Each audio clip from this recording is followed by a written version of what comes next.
परम्पराम् ॐ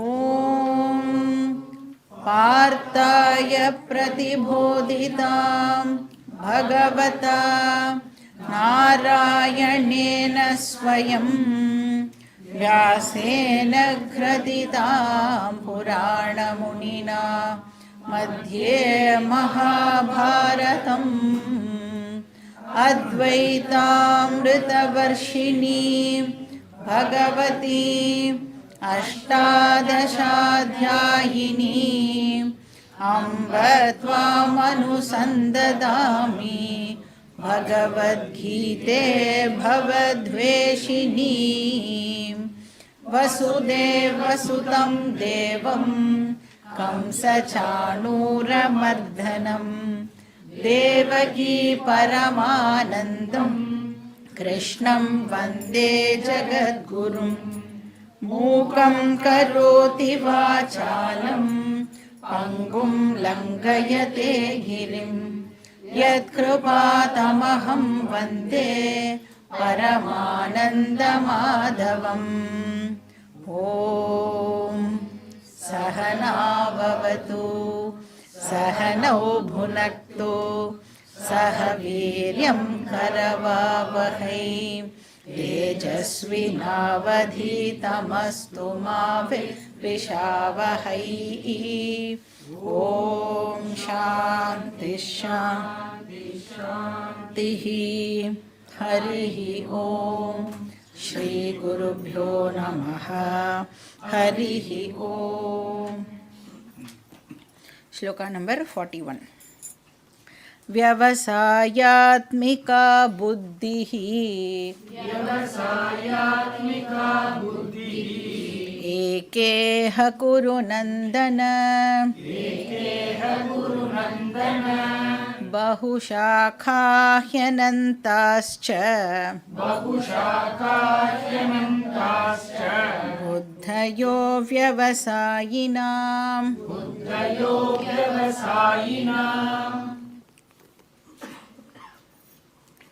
இப்போ கிருஷ்ணர் நம்மளுக்கு கர்மயோகத்தை பற்றி சொல்ல ஆரம்பிச்சிருக்கார் அப்படின்னு பார்த்தோம். இப்போ கர்மயோகம்னா எக்ஸாக்டாக என்ன கேட்குறதா இருக்கும்? கர்மயோகம் அப்படிங்கிறது எக்ஸாக்டாக என்ன அப்படின்னு சொல்கிறதுக்கு முன்னாடி கர்மயோகத்தினுடைய சில ஜென்ரல் அப்சர்வேஷன்ஸை கிருஷ்ணர் நம்மளுக்கு இங்கே சொல்லிட்டு வரார். அப்புறம் ப்ராப்பராக கர்மயோகம்னா என்ன அப்படின்னு பின்னாடி எக்ஸ்பிளைன் பண்ண போகிறார். இப்போ 40வது ஸ்லோகத்தில் கர்மயோகத்தினுடைய மகிமா பார்த்தோம் இல்லையா? கர்மயோகத்துடைய க்ளோரி சொல்லப்பட்டது. அதாவது கர்மயோகி அப்படிங்கிற ஒரு பர்சனுக்கு ஃபெயிலியர் அப்படிங்கிறதே கிடையாது, அவனுக்கு தோல்வி அப்படிங்கிற ஒரு விஷயமே இல்லை. ஏன்னா ஒரு கர்மயோகியுடைய ப்ரைமரி எய்ம் என்ன, அவனுடைய கோல் என்னவா இருக்கும் அப்படின்னா, அவன் எதுக்கு கர்மயோகம் பண்ணுறான்? ஸோ அவனுடைய எய்ம் அந்தக்கரணத்தை ப்ரிப்பேர் பண்ணணும், அதுதான் அவனுடைய எய்மாக இருக்கும். அந்த இன்னர் க்ரோத் இருக்குல்ல, அதுதான் இம்பார்ட்டண்ட் அப்படின்னு அவன் சொல்லுவான். எக்ஸ்டர்னலாக அவன் பண்ணுற ஆக்ஷனுடைய ரிசல்ட்டு சக்ஸஸாக இருக்கலாம், ஃபெயிலியராக இருக்கலாம். அது சக்ஸஸாக இருந்தாலும் அவனை பொறுத்த வரைக்கும் சக்ஸஸ் தான், ஃபெயிலியராக இருந்தாலும் அவனை பொறுத்த வரைக்கும் அது சக்ஸஸ். ஏன்னா லாபமாக இருந்தாலும் நஷ்டமாக இருந்தாலும் அதிலேருந்து என்ன கற்றுக்க முடியுமோ அதை அவன் கற்றுப்பான். ஸோ அவனை பொறுத்த வரைக்கும் அவனுக்கு ஃபெயிலியர் அப்படிங்கிற விஷயமே இல்லை. இப்போ 41வது ஸ்லோகம் பார்த்துட்டுருக்கோம் இல்லையா? இப்போ ஒரு கர்மயோகிக்கு தான் லைஃப்பில் அடைய வேண்டிய கோலை பற்றின ஒரு கிளாரிட்டி இருக்கும் அப்படின்னு பார்த்தோம். அதனால் அவன் எப்படி வச்சுருப்பான் அப்படின்னா, இமீடியட்டாக நான் அடைய வேண்டிய கோல் என்ன, அப்புறம் என்னுடைய லாங் டேர்ம் கோல் என்ன, அப்புறம் என்னுடைய அல்டிமேட் கோல் என்ன, இது எல்லாத்துலேயுமே அவனுக்கு ஒரு கிளியர் அண்டர்ஸ்டாண்டிங் ஆனது இருக்கும். ஸோ ஃபைனலாக அடைய வேண்டிய கோலும் அவனுக்கு தெரியும். ஏன்னா ஃபைனலாக அடைய வேண்டிய கோல் என்னது? மோக்ஷம் or inner freedom, emotional independence. யாரு மேலேயும் இமோஷ்னலாக டிபெண்ட் பண்ணாமல் இருக்கணும், இதுதான் நம்மளுடைய அல்டிமேட் கோல். அப்போ ஒரு கர்மயோகிக்கு என்ன தெரிஞ்சிருக்கும் அப்படின்னா மோக்ஷம் அப்படிங்கிறது பரம புருஷார்த்தம் அப்படிங்கிறது தெரிஞ்சிருக்கும். ஆனால் அந்த மோட்சத்தை நான் எப்படி அடைய முடியும்னா ஆத்ம ஞானம் மூலமாக தான் எனக்கு மோட்சமானது கிடைக்கும். இப்போ வந்து ஒரு குழந்தை இருக்குன்னு வச்சுக்கோங்களேன். அந்த குழந்தை வந்து இனிஷியலாக நடக்க ஆரம்பிக்கும் பொழுது என்ன பண்ணும், எதையாவது பிடிச்சிட்டு நடக்கும், இல்லைனா யாரோட கையையாவது அம்மாவோட கையை பிடிச்சிட்டு அது நடக்கும். இப்போ அந்த குழந்தைக்கு தன்னுடைய காலுக்கே அந்த சக்தி வந்துடுத்து அப்படின்னு தெரிஞ்ச உடனே அந்த குழந்தை இப்போ என்ன பண்ணிடும், எந்த ஒரு பிடிப்பும் இல்லாமல் தானாகவே நடந்து போகும் இல்லையா. அது மாதிரி நான் வந்து என்னுடைய இமோஷ்னல் ஸ்ட்ரெங்த்தை டிஸ்கவர் பண்ண யார் மேலேயும் நான் டிபெண்டன்சி வச்சுக்க மாட்டேன். கம்ஃபர்டபுளாக என்னால் வந்து இருக்க முடியும், ஹாப்பியாக என்னால் இருக்க முடியும். எந்த ஒரு வெளி விஷயத்தை டிபெண்ட் பண்ணாமல் என்னால் என்கிட்டேயே ஹாப்பியாக இருக்க முடியும். இப்போ இந்த இன்னர் ஸ்ட்ரென்த் இருக்குல்ல, இதை வந்து நாம் டிஸ்கவர் பண்ணுறது தான் ஆத்ம ஞானம் அப்படின்னு சொல்கிறோம்.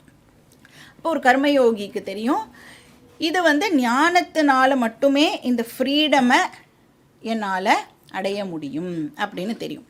இப்போ இந்த ஞானம் எனக்கு கிடைக்கணும்னா என்னுடைய அந்தக்கரணம் இப்போ பியூராக இருக்க வேண்டியதாக இருக்குது. இந்த விஷயம் ஏன் வந்து நிறைய பேரால் வந்து இதை ஏன் ஃபாலோ பண்ண முடியல அப்படின்னா, இப்போ நீங்கள் வந்து வேறு எந்த ஒரு மெட்டீரியல் நாலேஜ் எடுத்துட்டாலும், இப்போ பிஎஸ்சி ஃபிசிக்ஸ் படிக்கணும்னா 12th ஸ்டாண்டர்டில் ஃபிசிக்ஸ் எடுத்துருக்கணும், அவ்வளோதான். பிஎஸ்சி ஃபிசிக்ஸ் அப்ளிகேஷன் ஃபார்மில் நம்மளை யாருமே நீ பொய் சொல்லுவியா, நீ திருடுவியா, நீ வந்து உன் அப்பா அம்மாவுக்கு மரியாதை கொடுப்பியா, எல்லாம் கேட்கவே மாட்டேன். இந்த விஷயத்தில் இப்போ இந்த விஷயம் இப்போ படிக்கிறோமே, கீதா புரியணுன்னா பொய் சொல்லக்கூடாது, திருடக்கூடாது, நிறைய வேல்யூஸ் இருக்குல்ல, அதை வந்து எதிர்பார்க்குறது சாஸ்திரம். அது கஷ்டம் இல்லை. அதனால தான் நிறைய பேர் வந்து இந்த விஷயத்துக்கு யாராலையும் வர முடியாது. யாருக்கு அந்த அந்தக்கரணம் வந்து ஓரளவுக்கு பியூராக இருக்கோ, யாருக்கு அந்த புண்ணியம் இருக்கோ, அவளால் தான் ஃபஸ்ட் ஆஃப் ஆல் இந்த கீதையை காதலியே வந்து வாங்க முடியும். அப்போ இங்கே வந்து நாம் என்ன பண்ணுறோன்னா, இன்னும் என்னை நான் தகுதிப்படுத்திக்கிறேன், இது போராது போல இருக்குது, இன்னும் நான் வந்து என்ன ரிஃபைன் பண்ணிக்கணும். அப்போ கீதா கிளாஸ் கேட்கவே ஆட்டோமேட்டிக்காக நம்மளுடைய அந்தக்கரணம் வந்து இந்த சுத்தியை அடையிறது. அப்போ கர்மயோகிக்கு என்ன தெரிஞ்சிருக்கு அப்படின்னா, இமீடியட்டாக நான் பண்ண வேண்டியது மைண்டு ப்ரிப்பரேஷன் அப்படிங்கிறது அவனுக்கு தெரிஞ்சிருக்கு. அதை தான் ஞான யோக்கியதா அப்படின்னு சொல்கிறோம். இப்போ இறங்க வேண்டியது வந்து அல்டிமேட்டாக மோக்ஷம் அப்படிங்கிற ஸ்டேஷன். ஆனால் இன்டர்மீடியரியாக அவன் எங்கே இறங்க போகிறான்னா ஞான யோக்கியதா அப்படிங்கிற ஸ்டேஷனில் அவன் வந்து இப்போ இறங்க போகிறான். அந்த ஞான யோக்கியதா ஸ்டேஷனுக்கு நான் இப்போ எப்படி போகிறது, அதை தான் வந்து பார்க்க போகிறோம். கிருஷ்ணர் அதை பற்றி எக்ஸ்பிளைன் பண்ண போகிறேன். இப்போ அந்த ஞான யோக்கியதா ஸ்டேஷனுக்கு போகிறதுக்கு நாம் வந்து ஒரு ரிலீஜியஸ் லைஃப் ஸ்டைலை லீட் பண்ணணும். வைதீகமான வாழ்க்கை முறையை நாம் அதனை வைதீகமான வாழ்க்கை முறை வாத்தியார் மாமாலாம் வாழறல அந்த மாதிரி வாழணுமானா அப்படி இல்லை. வேதத்தில் சொல்லப்பட்டிருக்கிற மாதிரி நம்மளால் மினிமமாக என்ன அதில் ஃபாலோ பண்ண முடியுமோ அதை ஃபாலோ பண்ணி வாழற வாழ்க்கைக்கு பேர் வைதீகமான வாழ்க்கை முறை. ஸோ தர்மமாக வாழணும், சிம்பிள். சாஸ்திரம் வந்து இதை பண்ணுனா பண்ணணும், பண்ணாதனா பண்ணக்கூடாது. அதுக்கு பேர் தர்மமாக நம்மளுடைய வாழ்க்கையை வாழறது. அப்படி வாழற வாழ்க்கையை தான் கர்மயோகம். உன்னுடைய ஸ்வதர்மமாக நீ பண்ணினா அது கர்மயோகம் அப்படின்னு சொல்கிறார். அப்போ கர்மயோகம் பண்ணுறது மூலமாக நம்மளுக்கு ஞான யோக்கியதா கிடைக்கிறது. அப்புறம் அங்கேருந்து ஞானம், அதுக்கப்புறம் மோக்ஷம். இதுதான் ரூட் மேப்பு. இந்த ரூட் மேப்பு கர்மயோகியோடைய மனசில் நல்லா தெளிவாக பதிஞ்சிருக்கு. இப்போ இந்த கிளாரிட்டி இருக்குல்ல, இதுக்கு பேர் வியவசாயாத்மிகா புத்திஹி அப்படின்னு கிருஷ்ணர் சொல்கிறார். இப்போ பாக்கி பேர்லாம் எப்படி இருப்பா, அவளும் ரிலீஜியஸ் லைஃப் தான் லீட் பண்ணுவாள். ஆனால் பாவம் அவளுக்கு என்ன தெரியாதுன்னா எதுக்காக இதையெல்லாம் பண்ணுறோம். இப்போ சாஸ்திரம் வந்து இந்த விஷயத்தை பண்ண, இந்த விஷயத்தை பண்ணாத அப்படின்னு சொல்கிறது யாருக்காக சொல்கிறது? என்னுடைய இன்டர்னல் க்ரோத்துக்கு சொல்கிறது. இதெல்லாம் பண்ணினேன்னா உனக்கு சித்தசுத்தி கிடைக்கும், நீ வந்து பண்ண வேண்டியதை பண்ணாமல் விட்டேன்னா உனக்கு பாபம் கிடைக்கும். நம்மளுடைய இன்டர்னல் க்ரோத்துக்காக தான் இந்த விஷயங்கள் எல்லாம் சாஸ்திரத்தில் சொல்லப்பட்டிருக்கு அப்படிங்கிற கிளாரிட்டி இல்லாமல் நிறைய பேர் வந்து யார் எதை சொன்னாலும் ஒரு வாரம் வந்து ஒரு பிரவச்சனத்தை அட்டன் பண்ணால் அவள் சொல்கிறத பண்ண வேண்டியது, அடுத்த வாரம் வேறு சேனல், வேறு யாரோ ஒருத்தர் பிரவச்சனத்தில் வேறு ஏதாவதுன்னு சொல்லுவாள், அதை வந்து ஃபாலோ பண்ண வேண்டியது. இப்போ நம்ம வந்து எந்த ஸ்டேஷனில் போய் இறங்கணுன்னே தெரியாத ஒரு பர்சன் என்ன பண்ணிட்டு இருப்பா, போகிற வர ட்ரெயின்லலாம் ஏறி ஏறி இறங்கிட்டு லைஃபையே வந்து வேஸ்ட் பண்ண வேண்டியது தான். இப்போ நான் எங்கே போகணுன்னு தெரிஞ்சால் தானே அதுக்கேற்ற மாதிரி எந்த கரெக்ட் டைரெக்ஷனில் போகிற ட்ரெயினில் என்னால் ஏற முடியும். எங்கே போனோன்னே நான் இன்னும் டிசைட் பண்ணலன்னா என்ன பண்ணிட்டு இருப்பேன், நான் நடு தெருவில் நிற்க வேண்டியது தான். இப்போ என்னாகும், மறுபடியும் போகிறப்ப மறுபடியும் செத்து போவேன், மறுபடியும் போகிறப்ப மறுபடியும் செத்து போவேன். அதுதான் இங்கே கிருஷ்ணன் நம்மளுக்கு சொல்கிறேன். இப்போ பகுஷாக்கா, இப்போ இந்த பாக்கி பேர்லாம் இருக்காள்ல, அவள்லாம் எப்படி இருக்கான்னா மல்டி பிரான்ச்சாக இருக்கா. ஷாக்கா அப்படின்னா பிரான்ச்சுன்னு அர்த்தம். அப்படின்னா டிஃப்ரெண்ட் ஐடியாஸோடு இருக்கிற மக்கள். பகுனா நிறையா, அனந்தஸ்ச, அனந்தம்னா இன்ஃபினிட் அப்படின்னு அர்த்தம். இப்போ வந்து நாம் எல்லோரும் ஆக்சுவலாக போக வேண்டியது ஒரே இடம்தான். நான் போக வேண்டிய அந்த ஒரு இடம் எனக்கு தெரியலைன்னு சொன்னால் நான் எவ்வளோ இடத்துக்கெல்லாம் போகிறதுக்கு ட்ரை பண்ணுவேன். அந்த ஒரு இடத்த விட்டுட்டு இன்ஃபினிட் இடத்துக்கு நான் போகிறதுக்கு இப்போது, இன்ஃபினிட் ராங்கான இடத்துக்கு நான் போகிறதுக்கு இப்போது ட்ரை பண்ணுவேன். இப்போ சிம்பிள், 2 + 2 எவ்வளோ? ஒரே ஒரு ஆன்சர் தானே, 2 + 2 = 4. ஒரு ஆன்சர் தான். இந்த 2 + 2 4 அப்படிங்கிற ஒரு ரைட் ஆன்சர் எனக்கு தெரியலைன்னா நான் எவ்வளோ ராங் ஆன்சர்ஸ் கொடுக்க முடியும்? Infinite wrong answers possible. அதுதான் இங்கே சொல்லப்படுறது. அப்போ அவ்யவசாயினாம் புத்தியாக பகுஷாக்கா அனந்தஸ்ச. அவ்யவசாயி, யாரெல்லாம் கர்மயோகி இல்லையோ அவளுடைய நோஷன்ஸ் எப்படி இருக்கும்னா மல்டி பிரான்ச்சாக இருக்கும். போக வேண்டிய இடம் சரியாக அவளுக்கு தெரியாததுனால அவளுடைய ஐடியாஸ் டிஃப்ரெண்ட்டாக இருக்கும். குருநந்தன அப்படின்னா அர்ஜுனனை அட்ரஸ் பண்ணுறார் கிருஷ்ணர், குரு வம்சத்தில் வந்தவனே அப்படின்னு அட்ரஸ் பண்ணுறார். அப்போ ஒரு கர்மயோகிக்கு ஏகா இஹ ஹி புத்தியா, ஒரு கிளியர் அண்டர்ஸ்டாண்டிங் இருக்கும். நான் போக வேண்டிய இடம் இதுதான் அப்படிங்கிற கிளியர் அண்டர்ஸ்டாண்டிங் அந்த கர்மயோகிக்கு இருக்கும். அதனால் பூஜ்ய சுவாமிஜி பியூட்டிஃபுல்லாக ஒன்று சொல்கிறார், when the one end is missed the ending ends are endless. ஒரு எண்டு, நான் போக வேண்டிய ஒரு அந்த கோல் இருக்குல்ல, அதை நான் மிஸ் பண்ணிட்டேன், அது எனக்கு தெரியல அப்படின்னு சொன்னால் நான் வந்து வேறு என்னென்னலாத்தையோலாம் எண்டு அப்படின்னு நினச்சிட்டு எண்டுலெஸ்ஸாக அதெல்லாம் இப்போ நான் தேடிகிட்டே இருப்பேன். லைஃபையே நான் வந்து வேஸ்ட் பண்ணிவிடுவேன். நெக்ஸ்ட் ஸ்லோகா பார்க்கலாம். ஸ்லோகா நம்பர் 42. ஆக்சுவலாக 42, 43, 44 சேர்ந்து படிப்போம். யாமி மாம் புஷ்பிதாம் வாச்சம் பிரவதந்த்யவிபஸ்சிதः வேதவாதரதாः பார்த்த நான்யதஸ்தீதி வாதினः காமாத்மானஸ்வர்கபராः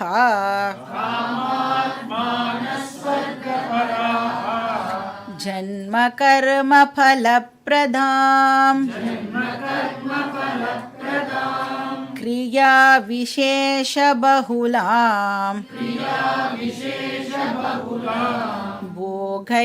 भोगैश्वर्यगतिं प्रति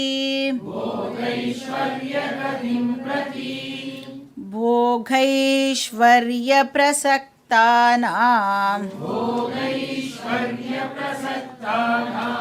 தயா பஹ்ருதசேதசாம் व्यवसायात्मिका बुद्धिः समाधौ न विधीयते. இப்போ இந்த ஸ்லோகங்கள்லாம் கிருஷ்ணர் என்ன பண்ணுறார் அப்படின்னா, யார் இந்த மாதிரி அந்த ஒரே ஒரு கோலை ஃபிக்ஸ் பண்ணாமல் நிறைய விஷயங்களில் கன்ஃபியூஸ் ஆகி இருக்காளோ அந்த மக்களை கிருஷ்ணர் ஆக்சுவலாக திட்டுறார். இந்த 3 ஸ்லோகங்களில் கிரிட்டிசைஸ் பண்ணுறார் அப்படின்னு சொல்லலாம். யாருக்கு அவளோட கோல் பற்றின தெளிவு இல்லையோ, நான் கர்ம யோகீஸ் இருக்காள், அவளை திட்டுறார். ஸோ நான் கர்ம யோகீஸை நாம் கர்மி அப்படின்னு சொல்லலாம். கர்மினா அவள் வெறுமை ஆக்ஷன் பண்ணுறவா, யோகமாக இந்த கர்மத்தை பண்ணாமல் வெறும்னா ஆக்ஷன் பண்ணுறவாள் கர்மி அப்படின்னு சொல்லலாம். ஆப்போசிட் ஆஃப் கர்மயோகீஸ்னு எடுத்துக்கலாம். அப்போ இந்த ஸ்லோகங்களில் நாம் புரிஞ்சுக்கணும் அப்படின்னு சொன்னால் நம்மளுக்கு அதோட பேக்ரவுண்ட் கொஞ்சம் தேவைப்படுறது. அதை ஃபஸ்ட்டு பார்க்கலாம். இப்போ கர்மா அப்படின்னு எடுத்துட்டோன்னா, கர்மாவையே சாஸ்திரம் 3 விதமாக பிரிக்கிறது. எப்படி அப்படின்னா, சாத்விக கர்மாணி, அப்புறம் ராஜச கர்மாணி, தாமச கர்மாணி அப்படின்னு 3 விதமாக பிரிக்கிறது. இதனுடைய டீட்டெயில்ஸ் நாம் உழைச்சி கிடந்தோன்னா 17வது அத்தியாயத்தில் இதனோட டீட்டெயில்ஸை பார்க்கலாம். அங்கே கிருஷ்ணர் ரொம்ப இலாபரேட்டாக இந்த கர்மா பற்றிலாம் டிஸ்கஸ் பண்ண போகிறார். பட் அதான் என்ன அப்படிங்கிறத ஜிஸ்ட் மட்டும் இங்கே பார்க்கலாம். இப்போ சாத்விக கர்மா அப்படின்னா என்ன அர்த்தம்? நாம் இப்போது ஒரு ஆக்ஷன் பண்ணுறோம் அப்படின்னு சொன்னால் அந்த ஆக்ஷனுடைய பெனிஃபிட்டு நிறைய பேருக்கு போய் சேர போகிறது அப்படின்னு சொன்னால் நான் பண்ணுற கர்மாவுக்கு பேர் சாத்விக கர்மா. அப்படின்னா நான் கர்மா பண்ணுறதுக்கு முன்னாடியே நான் எல்லாரையும் என்னுடைய அக்கௌண்ட்டில் எடுத்துப்பேன். எல்லாருக்கும் இது நலனை கொடுக்க போகிறதா, நன்மையை கொடுக்க போகிறதா அப்படிங்கிறத யோசித்து தான் நான் இப்போ இந்த ஆக்ஷனையே பண்ணுவேன். அப்படி பண்ணினேன்னா நான் பண்ணுற கர்மாவுக்கு பேர் சாத்விக கர்மா, செல்ஃப்லெஸ் ஆக்ஷன். எனக்கும் டெஃபினட்டாக அதனால் பலன் கிடைக்கும். ஆனால் நிறைய பேர் என்னை தவிர நிறையா பேருக்கும் அதனால் பெனிஃபிட் கிடைக்க போகிறது. 2வது டைப் ஆஃப் ஆக்ஷன் ராஜச கர்மா. அது எப்படிப்பட்டது அப்படின்னா செல்ஃப் சென்டர்டாக இருக்கும். நான் அப்புறம் என் ஃபேமிலி, இவ்வளோ தான் என்னால் யோசிக்க முடியும். பாக்கி பேர் பற்றிலாம் எனக்கு கவலை இருக்காது. ஸோ செல்ஃபிஷ் ஆக்ஷன் அப்படின்னு சொல்லலாம். 3வது தாமச கர்மாணி. இதில் எப்படி இருப்பா? டெஃபினட்டாக செல்ஃபிஷாக இருப்பா. அது மட்டும் இல்லாமல் தனக்கு ஒரு விஷயம் ஆகணும் அப்படின்னா அடுத்த வாழை ஹிம்சிச்சாவது அந்த வேலையை சாதிச்சுப்பா. அடுத்த வாழை ஹிம்சிச்சு தனக்கு ஒரு பெனிஃபிட்டை தேடுறதுக்கு பேர் தாமச கர்மா. So harmful actions. ஸோ இப்படி நம்ம பண்ணுற ஆக்ஷன்ஸை 3ஆக பிரிக்கலாம். இப்போது ஒரு இண்டிவிஜுவலுடைய க்ரோத்துக்கு இந்த 3 விதமான கர்மாக்களுடைய பங்களிப்பு என்ன?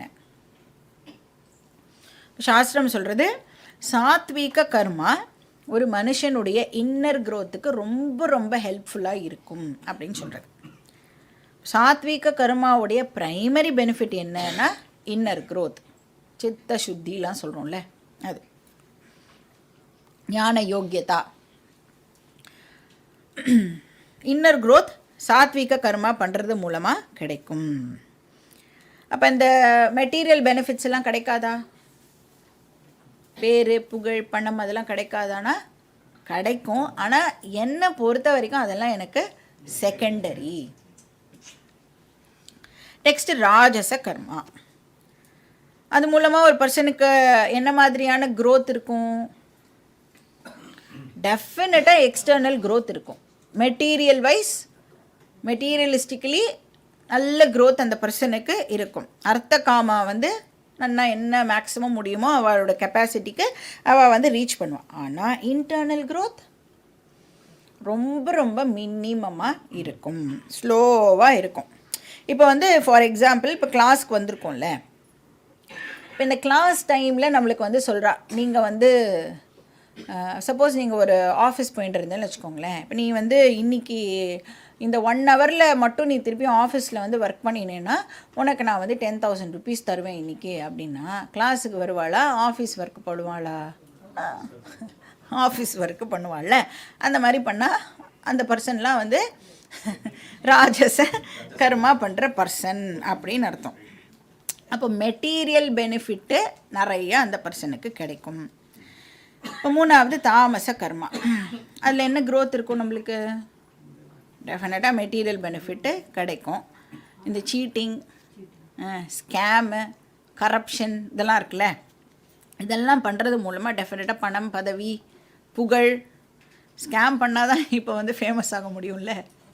எவ்வளோ எவ்வளோ பெரிய ஊழல், நீ பெருசா நான் பெருசா, அந்த மாதிரி புகழெலாம் கிடைக்கும். ஆனால் ஒரு நாளைக்கும் அந்த பர்சனால் ஸ்பிரிச்சுவலாக க்ரோ ஆக முடியாது. இன்ஃபேக்ட் ஆப்போசிட் டைரக்ஷனில் போயிடுவாள். பகவான் கிட்டக்கே அவளால் வர முடியாது.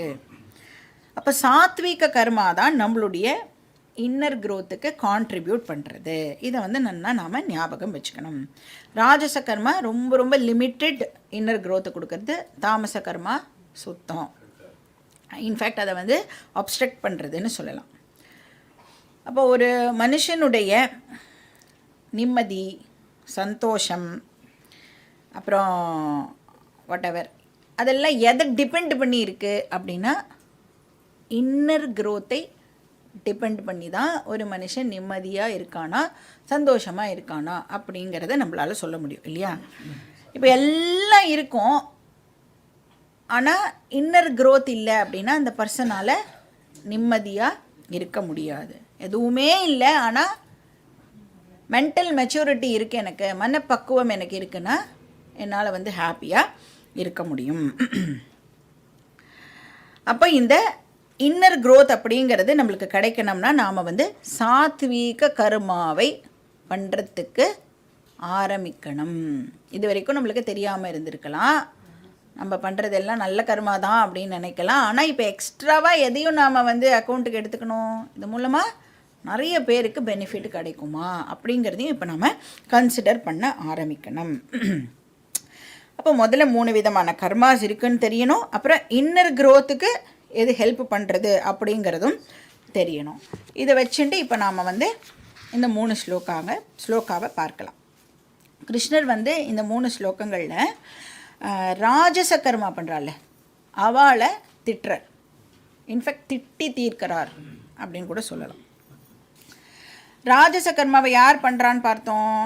யார் வந்து தன்னுடைய லௌகீக க்ரோத்தில் மட்டும் இன்ட்ரெஸ்ட் வச்சுருக்காளோ, தன்னோட மெட்டீரியல் க்ரோத்தில் மட்டும் இன்ட்ரெஸ்ட் வச்சுருக்காளோ அவள் தான் வந்து ராஜச கர்மா பண்ணுவாள் இல்லையா? மற்றவா பற்றி அவள் யோசிக்க மாட்டாள். இங்கே சொல்கிறார் தாமச கர்மா பற்றி கிருஷ்ணர் பேசவே இல்லை, ஸ்பெஷலாக பேச வேண்டிய அவசியம் இல்லை. ராஜச கர்மாக்கே இந்த கதினா ராஜச கர்மா பண்ணுறவாளையே இப்படி திட்டுறாருன்னா தாமச கர்மா பண்ணுறவாளை நம்மளே அண்டர்ஸ்டாண்ட் பண்ணிக்கலாம். பண்ணக்கூடாது, பயங்கரமாக இன்னும் திட்டுவார் போல இருக்குது அப்படின்னு அண்டர்ஸ்டாண்ட் பண்ணிக்கலாம்.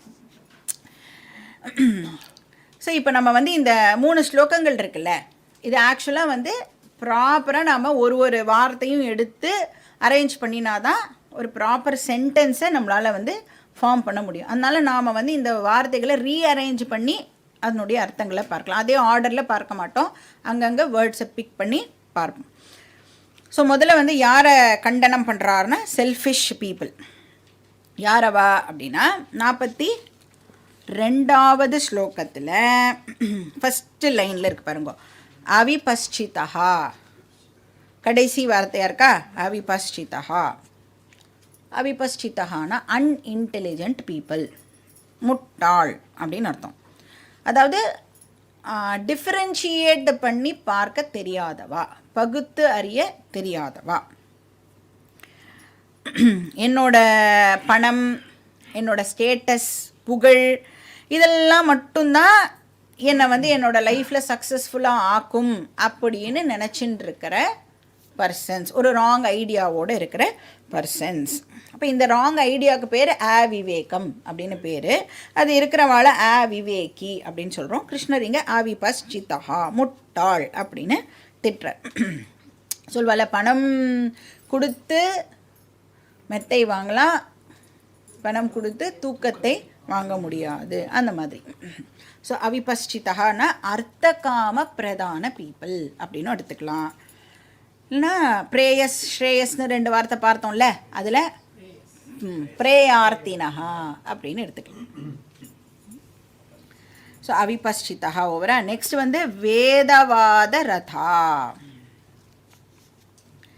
இப்போ வேதத்தினுடைய கர்மகாண்ட போர்ஷன் இருக்குல்ல, அதில் வந்து நிறைய ரிச்சுவல்ஸ்லாம் பற்றி வேதம் நம்மளுக்கு சொல்கிறது. அதாவது நம்மளுக்கு மெட்டீரியலாகவே ஏதாவது வேணும் அப்படின்னா, இப்போ எனக்கு வந்து பணம் வேணும், இல்லை எனக்கு புகழ் வேணும், இல்லை எனக்கு வந்து நிறைய பசுமாடெல்லாம் வேணும், எனக்கு நிறைய புதுசாக ட்ரெஸ் எல்லாம் வேணும்னா எல்லாத்துக்குமே தனித்தனியாக ஹோமம்லாம் இருக்குது. வேதத்தில் பார்த்தல கர்மகாண்டத்தில் நிறைய இருக்குது. அதில் ஒரு ஆவஹந்தி அப்படின்னு ஒரு ஹோமம் இருக்குது. அது அந்த ஹோமம் பண்ணையில உங்களுக்கு என்ன வரும்? நிறையா பணம் வந்து உங்களுக்கு வரும். ட்ரை பண்ணி பாருங்க ஒன்று நீங்கள். ஆவஹந்தி விதன்வானா குர்வானா சீரமாத்மனஹா அப்படின்னு ஒரு போர்ஷன் இருக்குது உபனிஷத்தில். இப்போ எனக்கு நிறைய சொத்து கிடைக்கணும், நிறைய அன்ன பானம் வஸ்திரம் இதெல்லாம் கிடைக்கணும் அப்படின்னு இதையே வேதம் தான் சொல்கிறது. இதெல்லாம் பண்ணு உனக்கு இதெல்லாம் கிடைக்கும் அப்படின்னு சொல்கிறது. இப்போது மெட்டீரியல் விஷயங்களை பற்றி சொல்கிற அதே வேதம் தான் ஸ்பிரிச்சுவல் விஷயம் பற்றியும் பேசுறது. ஆனால் அவள் எல்லாம் என்ன பண்ணிவிடுவா, கன்வீனியண்ட்டாக மெட்டீரியல் விஷயம் பற்றி பேசுகிற போர்ஷனை மட்டும் ஃபோக்கஸ் பண்ணுவா. அதை தாண்டி அந்த பக்கம் இவெல்லாம் வந்து போகவே மாட்டா. இப்போ செல்ஃபிஷ் மக்கள் வந்து இந்த போர்ஷனோடையே நிறுத்தின்றுவா. அவள் வந்து அந்த சத்தியம் வத தர்மம் சர அந்த பக்கம்லாம் வந்து அப்படியே அப்படியே எங்கேயோ காதில் விழுந்தால் கூட ஈயோ இல்லையே அப்படின்னு சொல்லிட்டு இந்த பக்கமாக ஆவஹந்தி விதன்வானா அப்படின்னு இந்த பக்கமாக வந்து போயிடுவா. அப்போ வந்து இந்த மாதிரி செல்ஃபிஷ் பீப்புளை இங்கே கிருஷ்ணர் வந்து திட்டுறார். இப்போ இப்படி இருக்கும் பொழுது கீதா படிக்கிறோமே, இப்போ இவ்வளோ பெரிய விஷயம். அதில் இந்த மாதிரி ஒரு சொசைட்டியில், இந்த மாதிரி ஒரு மெட்டீரியலிஸ்டிக் சொசைட்டிக்கு நடுவில் வாழ்ந்துட்டு கீதா படிக்கிறது ரொம்ப ஒரு பெரிய விஷயந்தான் இல்லையா? அப்படி நீங்கள் சொன்னேன்னா வேதம் கேட்குறது இதில் என்ன பெருமை அப்படின்னு கேட்குறது. இப்போது ஒரு குழந்தை வந்து ஸ்கூலுக்கு போகிறதுன்னு வச்சுக்கோங்க. ஸ்கூலுக்கு போனாலே வந்து அவன் வாழ்க்கையில் சாதிச்சுட்டான் அப்படின்னு சொல்லுவோமா? இல்லை அவள் வாழ்க்கையில் சாதிச்சுட்டா அப்படின்னு சொல்லுவோமா? ஸ்கூலுங்கிறது என்னது? ஒரு பேசிக் நெசசிட்டி இல்லை ஸ்கூல் அப்படிங்கிறது. அது மாதிரி வேதம் சொல்கிறது கீதா அப்படிங்கிறது பேசிக். நீ உன் லைஃப்பை வந்து பேசிக்காக சாதாரணமாக உன் வாழ்க்கையை வாழறதுக்கே நீ கீதாவை படிச்சிருக்கணும். ஆனால் நம்ம கேட்கலாம், ஸ்கூலுக்கு போய் படித்து அதுக்கப்புறம் மேற்படிப்புலாம் படித்தா சம்பளம் வருமே, கீதா படித்தா என்ன வரும் அப்படின்னு நீங்கள் கேட்கலாம். கீதா படித்தா என்ன கிடைக்கும்? சம்பளம் வந்தாலும் சம்பளம் வரலைனாலும் எப்படி அந்த சிச்சுவேஷனை ஹேண்டில் பண்ணணுங்கிற அறிவு கீதா படிக்கிறது மூலமாக நமக்கு கிடைக்கும். இப்போ இமோஷனல் கோஷன்ட்டு நமக்கு இம்ப்ரூவ் ஆகும். கீதா படிக்கிறதுனால மட்டுமே அந்த EQ வந்து நம்மளுக்கு இம்ப்ரூவ் ஆகும். வாழ்க்கையில் நம்மளுக்கு ஏற்படுற அப்ஸ் அண்ட் டவுன்ஸ் இருக்குல்ல, அதை எப்படி ஹேண்டில் பண்ணணும் அப்படின்னு நமக்கு கீதா சொல்லி கொடுக்கறது. அதனால் சொல்கிறது, நீ இந்த ஸ்கிரிப்சரல் விஷயங்கள்லேருந்து தள்ளி போயிடாத, விலகி போயிடாத அப்படின்னு உபனிஷத்தே சொல்கிறது. இதை வந்து படிச்சுட்டே இரு, ரெகுலராக இதோட நீ வந்து டச்சு வச்சுக்கோ. ஸ்வாத்தியாயாத் மா அப்ரமதஹா அப்படின்னு சொல்கிறது. விலகி போயிடாத, இப்போ ரெகுலராக கிளாஸுக்கு வா, கீதாவோட ரெகுலராக டச்சு வச்சுக்கோ அப்படின்னு சொல்கிறது. இப்போ அவிவேகி இருக்கா இல்லையா, அவள் வந்து வேதத்தினுடைய இந்த போர்ஷனை கன்வீனியண்ட்டாக படிக்காமல் விட்டுடுவா. இப்போ அவள் என்ன பண்ணுறா அப்படின்னா, இந்த ஹோமம் பண்ணால் இது கிடைக்கும், அந்த ஹோமம் பண்ணால் அது கிடைக்கும் அப்படின்லாம். எனக்கு ஹோமங்கள் பேர்லாம் நிறைய தெரியாது, அதனால் நான் சொல்லலை. உங்களுக்கு தெரிஞ்சால் நீங்கள் அதெல்லாம் உங்களோட நோட்ஸில் எழுதிக்கோங்கன்னு, இதெல்லாம் பண்ணால் இது கிடைக்கும் அப்படின்னு சொல்கிறவா வந்து இந்த செல்ஃபிஷ் பீப்புள். வேதவாத ரதா அப்படின்னா ராஜச கர்ம ரதா, ராஜச கர்மா பண்ணுறவா. சகாம கர்ம ரதா, மெட்டீரியலிஸ்டிக் மக்கள். மூணாவது வந்து நாண்யதஸ்தீதி வாதினஹா. இப்போ நாம் வந்து இந்த எத்திக்ஸ், மொராலிட்டி, தர்மம், அதர்மம், பாபம், புண்ணியம் இப்படி எல்லாம் போய் ஜென்ரலாக சொசைட்டியில் பேசினேள் அப்படின்னா அவள் என்ன பதில் சொல்லுவாள் நம்மளுக்கு?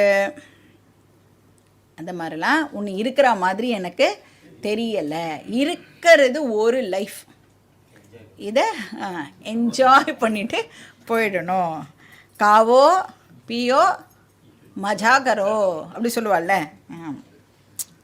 இப்படி இருக்கிறவாளை உபநிஷத் வந்து என்ன சொல்கிறதுன்னா பிரமூடா அப்படின்னு ஸ்பெஷல் டைட்டில். இந்த பத்மபூஷன், பத்ம விபூஷன் அதெல்லாம் இருக்குல்ல, அந்த மாதிரி கிரேடை ஏற்றிண்டே போகிறது. பிரமூடா அப்படின்னா மூடானா முட்டாள், பிரமூடானா வட்டி கட்டின முட்டாள் அப்படின்னு, ஃபில்டர்ட் இடியட் அப்படின்னு திட்டுறது. யாரவா அப்படின்னா நாண்ய தஸ்தீதி வாதினஹா, அர்த்தகாமா தவிர வேறு எதுவும் இல்லைன்னு சொல்கிற மக்கள். இருக்கிறது ஒரு லைஃப், ஜாலியாக என்ஜாய் பண்ணிட்டு போவோமா, அதை விட்டுட்டு நீங்கள் பாபம் புண்ணியம் அதெல்லாம் பேசிகிட்டு இருக்கீங்களே அப்படின்னு சொல்கிற மக்கள்.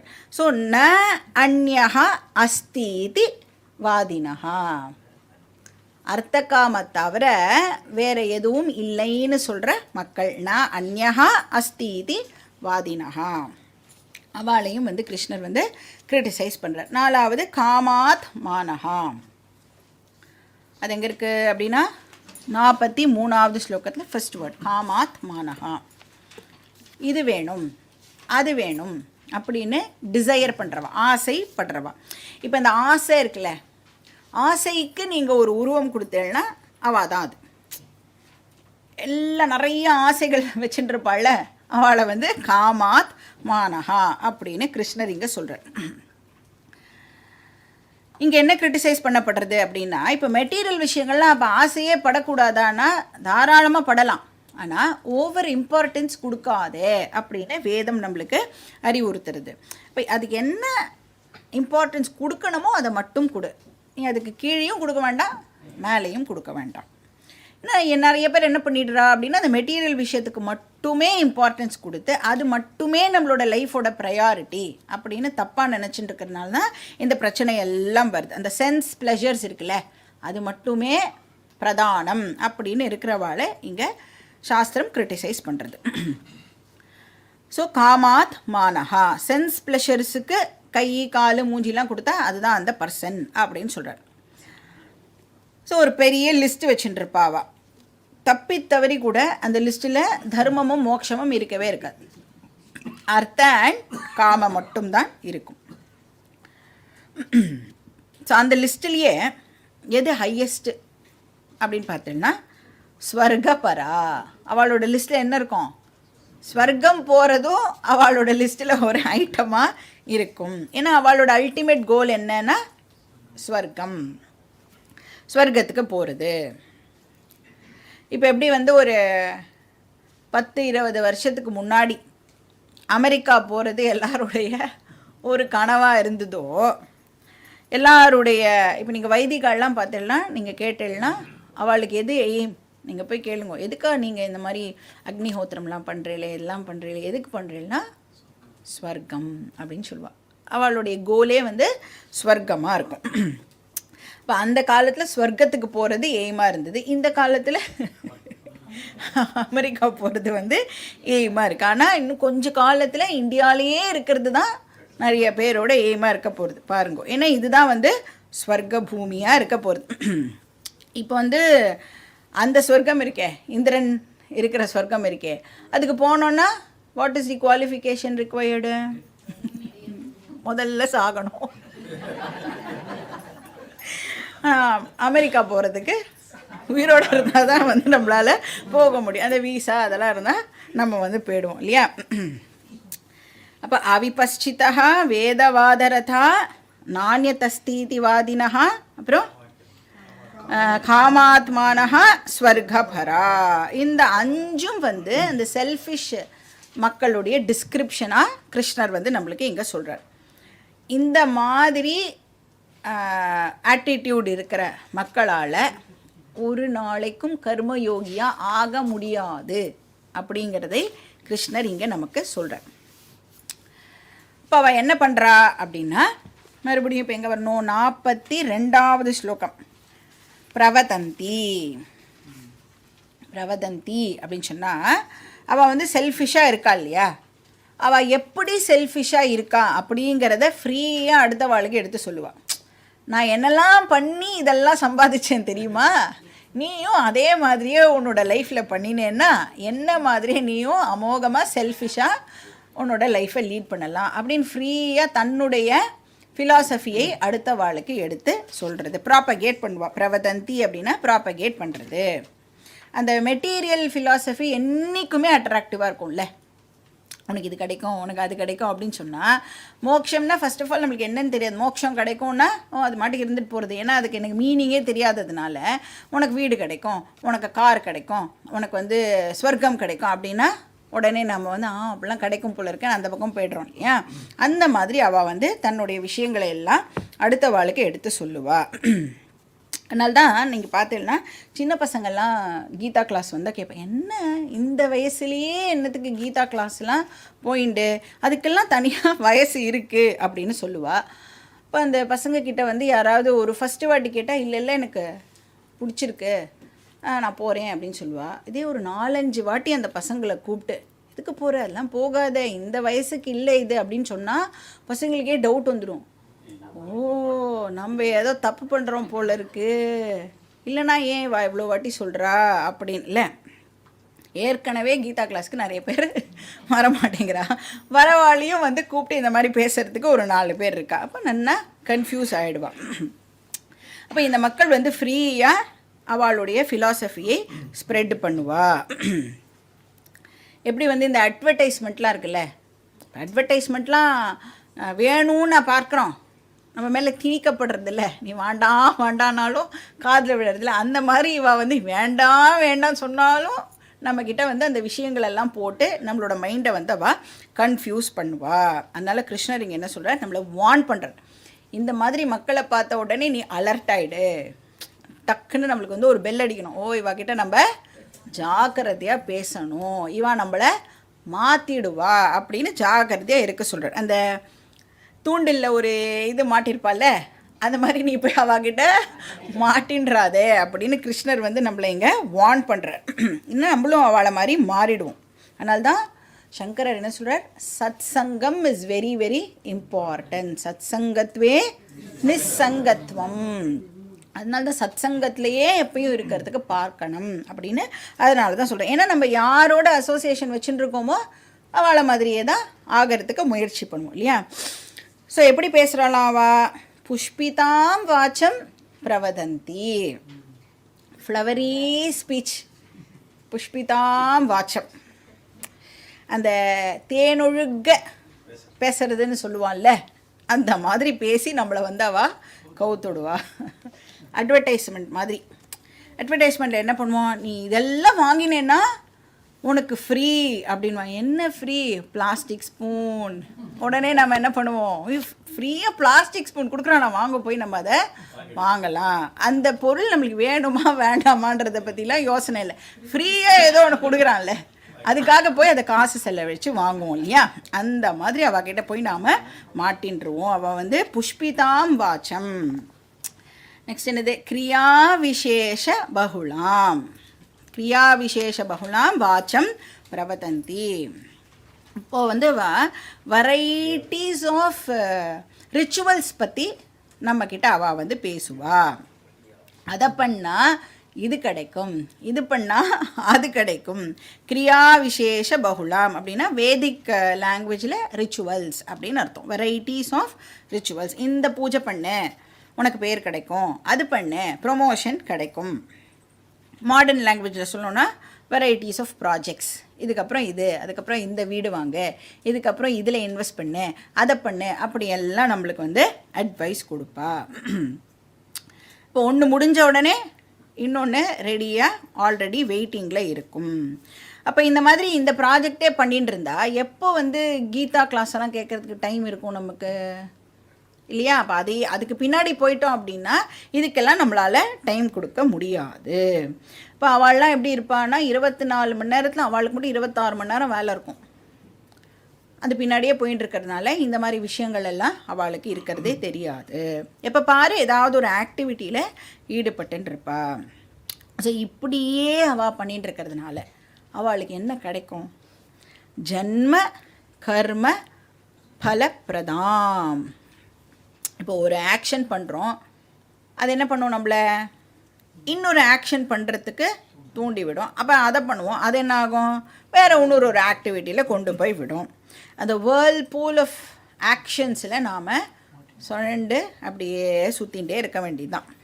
இப்போ அபிமன்யு மாதிரி என்ட்ரு பண்ணிவிடுவோம், ஆனால் அதுலேருந்து எப்படி வெளியில் வருது அப்படின்னு தெரியாது. சில பேர் சொல்லுவாள், டூ மெனி ஆக்டிவிட்டீஸில் நான் மாட்டின்ட்டேன், என்ன பண்ணுறதுனே தெரியல, ரொம்ப ஒரே டென்ஷனாக இருக்குது, எப்படி இதுலேருந்துலாம் வெளில வருதுன்னு தெரியல அப்படின்னு. அதனால தான் பாவம் அவளால் கிளாஸ்க்கு வர முடியல அப்படின்னு வேற சொல்லுவாள். நிறைய ஆக்டிவிட்டீஸை வச்சுட்டுருக்கேன் அப்படின்னு.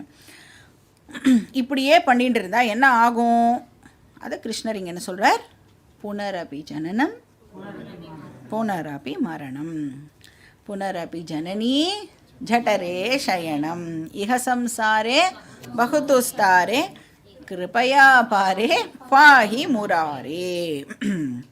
அப்படின்னா யாருமே எந்த ஆக்டிவிட்டியுமே பண்ணக்கூடாதுன்னு கீதா வந்து நம்மளுக்கு அறிவுரை சொல்கிறதா அப்படின்னா அப்படி சொல்லலை. நீ வந்து வேலையெல்லாம் பண்ணு, ஆனால் கிருஷ்ணர் இங்கே என்ன சொல்கிறார்? நீ அந்த வேலையெல்லாம் பண்ணுறியே அதுலேருந்து கிராஜுவலாக எப்படி வெளியில் வரணும் அப்படிங்கிறதும் உனக்கு தெரிஞ்சிருக்கணும் அப்படின்னு சொல்கிறார்.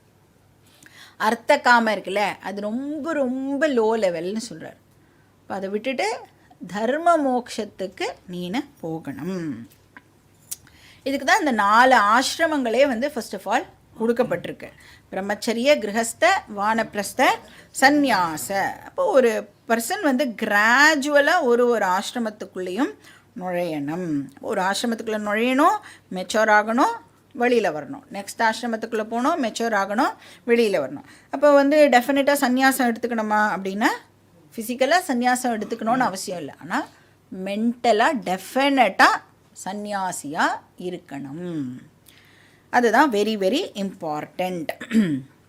இப்போ வந்து நானே வெளியில் வந்துட்டேன்னா அது விக்ட்ரி. யம தர்மராஜா என்னை வெளியில் இழுத்தாருன்னா அது வலி இல்லை. யம தர்மராஜாவே என்னை வந்து கூப்பிடுறாருன்னா அது வந்து பெயின். நானே ரெடி ஆகிட்டேன்னா அதுதான் வந்து சக்ஸஸ். அதனால் அவள்லாம் வந்து ஜன்ம கர்ம பல பிரதாம். ஸோ ஜன்ம மரண சைக்கிள்லேயே அவள்லாம் சுற்றின்னு இருப்பா. அப்போது எப்படிப்பட்ட ஆக்டிவிட்டீஸை பற்றி அவள் பேசின்னு இருப்பா அப்படின்னா, எந்த ஆக்டிவிட்டீஸ்லாம் பண்ணினா மறுபடியும் மறுபடியும் நம்மளுக்கு ஜென்ம மரணம் ஏற்படுமோ அந்த ஆக்டிவிட்டீஸ் பற்றி மட்டும்தான் அவள் வந்து பேசுவா. அப்போ அவள் பேசுகிற ஆக்டிவிட்டீஸ் பண்ணுறதுனால நமக்கு மென்டல் பியூரிட்டி கிடைக்காது. அப்போ மென்டல் பியூரிட்டி கிடைக்கணும்னா என்ன விதமான கர்மா நம்ம பண்ணணும்? சாத்வீக கர்மாணி பண்ணணும். பட் செல்ஃபிஷ் பீப்புள் எப்பவுமே என்ன கர்மா பண்ணுவா? ராஜச கர்மா பண்ணுவா. அது ரிலீஜியஸ் ஆக்டிவிட்டியாக இருந்தால் கூட அது எப்படி இருக்கும்னா அவளுக்கு ஏதோ ஒரு வேணும் அப்படின்னு சொல்லிட்டு தான் அதை பண்ணுவாள். நெக்ஸ்ட் என்ன சொல்கிறார்? போகைஸ்வரிய கதிம் பிரதி. அவளுடைய டார்கெட் 2 தான். ஒன்று போக, இன்னொன்று வந்து ஐஸ்வர்ய. போகன்றது காம புருஷார்த்த, ஐஸ்வர்யங்கிறது அர்த்த புருஷார்த்த. ஸோ போக ஐஸ்வர்யன்னா அர்த்த காம புருஷார்த்த. ஸோ பணம் அண்ட் ப்ளஷர்ஸ் ரெண்டும் தான் அவளுடைய டார்கெட். கோவில் பற்றி பேசினா கூட என்ன சொல்லுவா? இந்த கோவிலுக்கு நீ வெள்ளிக்கிழமை அன்னைக்கு போனேன்னா உனக்கு இது கிடைக்கும். 7 வெள்ளிக்கிழமை போய் நீ விளக்கேற்றினேன்னா உனக்கு இது கிடைக்கும் அப்படின்னு. அந்த மாதிரி நீங்கள் எதை பற்றி ரிலீஜியஸாக பேசினாலும் ஏதாவது ஒரு செல்ஃபிஷ் மோட்டிவ் தான் அதில் வந்து இருக்கும். ஸோ பணம் அண்ட் காம இதில் தான் அவளுடைய இன்ட்ரெஸ்டானது இருக்கும். இப்போ அவளுக்கு என்ன ஆகும் அப்படின்னா போகைஸ்வரிய பிரசக்தா. அவள் வந்து அர்த்த காம பற்றி பேசுறது மட்டும் இல்லாமல் அவள் அர்த்த காமத்திலேயே டோட்டலி இன்வால்வ் ஆகவும் இருப்பா. பிரசக்தான அட்டாச்சு அப்படின்னு அர்த்தம். எவ்வளோ தூரத்துக்கு? தயா பஹ்ருத சேதசாம் அப்ரஹுத சேதசாம் தயா அப்படின்னா தேர் minds are totally carried away அப்படின்னு அர்த்தம். அதுக்குள்ளேயே அவள் வந்து அந்த அர்த்த காமத்திலேயே மூழ்கி போனவாளா அவள் வந்து இருப்பா. இப்போ வந்து நம்ம ஆசை இருக்குல்ல, ஆசை வந்து எப்படி இன்க்ரீஸ் ஆகும் நம்மளுடைய மைண்டில்? நிறைய விஷயங்கள் ஆசைப்படுறோம் இல்லையா? இப்போ வந்து ஒரு ஆசை இருந்தது அப்படின்னா இம்மீடியட்டாக ஒரு 5 மினிட்ஸ்க்கெலாம் பார்த்தோம்னா 10 ஆசையாக இருக்கும், அப்புறம் 100, அப்புறம் 1000, அப்புறம் 10,000, இப்படி இன்க்ரீஸ் ஆகின்னு போகுது, எக்ஸ்பொனென்ஷியலாக இன்க்ரீஸ் ஆகின்னு போகுது. ஆனால் அந்த ஆசையை நிறைவேற்றுறது இருக்கே, அது எப்படி நடக்கிறது? அதனோட ரேட் வந்து ஸ்லோவாக இருக்குல்ல. அப்போ நம்மளுக்கு வந்து தோண ஆரம்பிக்கும். யாருக்கு? இந்த மாதிரி இந்த ராஜச கர்மா பண்ணுறவாளுக்கு ஆசை இவ்வளோ இருக்குது, ஆனால் ஒன்று ஒன்று நிறைவேறதுக்கு ரொம்ப டைம் எடுக்கிறது. அதனால நேர் வழியிலலாம் போனால் செட் ஆகாது போல் இருக்கு. நம்ம வந்து குறுக்கு வழியை இப்போ ஃபாலோ பண்ணணும், ஷார்ட்கட் மெத்தடெல்லாம் வந்து யூஸ் பண்ணணும் அப்படின்னு சொல்லி அதர்மத்துக்கு அவள் இப்போ போக ஆரம்பிச்சிடுவா. அப்பஹ்ருத சேதசாம், அந்த டிஸ்கிரிமினேஷன் இருக்கு இல்லையா, அந்த பிரித்து பார்க்குற சக்தி வந்து அவளை விட்டு போயிடும். நியாயமாக நடந்துக்கிறது, தர்மமாக நடந்துக்கிறது, நேர்மையாக இருக்கிறது, இதெல்லாம் வந்து ரொம்ப ஸ்லோவாக இருக்குது. அதனால் இதெல்லாம் இப்போ என்னால் ஃபாலோ பண்ண முடியாது. இப்போ ஃபஸ்ட்டு வாட்டி தப்பு பண்ணும்போது தான் அந்த மனசாட்சி அதெல்லாம் இருக்குல்ல, அதெல்லாம் லைட்டாக குத்தும். அதே பழகிடுச்சுன்னா குத்துறதெல்லாம் வந்து இருக்காது. அப்போ கேட்பேன், நான் மட்டுமா இந்த தப்பு பண்ணுறேன், எல்லாரும் இதை தான் பண்ணுறா அப்படின்னு ஜஸ்டிஃபை பண்ணுறதுக்கு ஆரம்பிப்பா. அதனால தான் யதா ராஜா ததா பிரஜா. இப்போ நம்மளுக்கு ஒரு கவர்மெண்ட் கிடச்சிருக்குன்னா you get a government that you deserve. நம்மளில் இருக்கிற ஒரு ஆள் தானே நம்மளோட லீடராக இருக்கா. அப்போ எப்படி இருப்பா? இப்போ அந்த காலத்தில் வந்து பாபம் அண்டு புண்ணியம் அதுக்கெலாம் வந்து பயந்துட்டு இருந்தா. அக்கிரமங்கள்லாம் பண்ணணுன்னா பயப்படுவா. ஆனால் இப்போ பாபம் புண்ணியம்லாம் எங்கே இருக்குது, கண்ணில் காமின்னு கேட்குறா இல்லையா? பாபம் எங்கே இருக்குது, எப்படி பாபம் சேருறதுன்னு எனக்கு ப்ரூவ் பண்ணு அப்படின்னு கேட்பா. இப்போ அவகிட்ட போய் நீங்கள் இல்லை நீ பாபம் பண்ணினா உனக்கு வந்து நரகம் கிடைக்கும் அப்படின்னா நரகத்தை காமி அப்படின்னு கேட்பா. எங்கே கூட்டின்னு போகிறது அவளை? அப்போ எப்படி நான் அதை நம்புறது அப்படின்னு சொல்லுவாள். ஸோ அக்கிரமம் பண்ணுறதுக்கு நிறைய ஆர்கியூமெண்ட்ஸ் இருக்குது, கிரமம் பண்ணுறதுக்கு ரொம்ப ரொம்ப கம்மி. கிரமம் பண்ணுறது தான் ரொம்ப கஷ்டம். கிரமம்னா கரெக்டாக பண்ணுறதுன்னு அர்த்தம், அக்கிரமம்னா அதுக்கு ஆப்போசிட். ஸோ அப்பஹ்ருத சேதசாம்னா அக்கிரமம் பண்ணுற மக்கள். இப்போ விவசாயாத்மிகா புத்தி ந விதீயத்தே, ந விதீயத்தேன்னா ந அஸ்தி அப்படின்னு அர்த்தம், நாஸ்தி.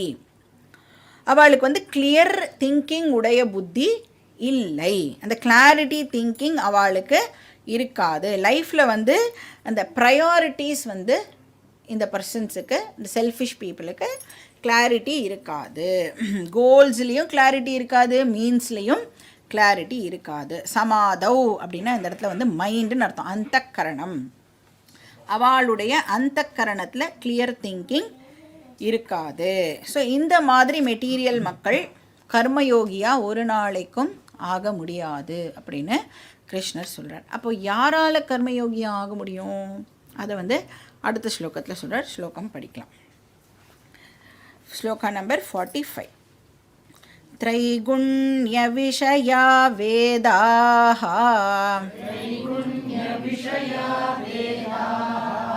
निस्त्रैगुण्यो भवार्जुन निर्द्वन्द्वो नित्यसत्त्वस्थः निर्योगक्षेम आत्मवान्. ஸோ இது வந்து ஒரு இம்பார்ட்டண்ட் ஸ்லோகம். யாரால் கர்மயோகியாக ஆக முடியும்?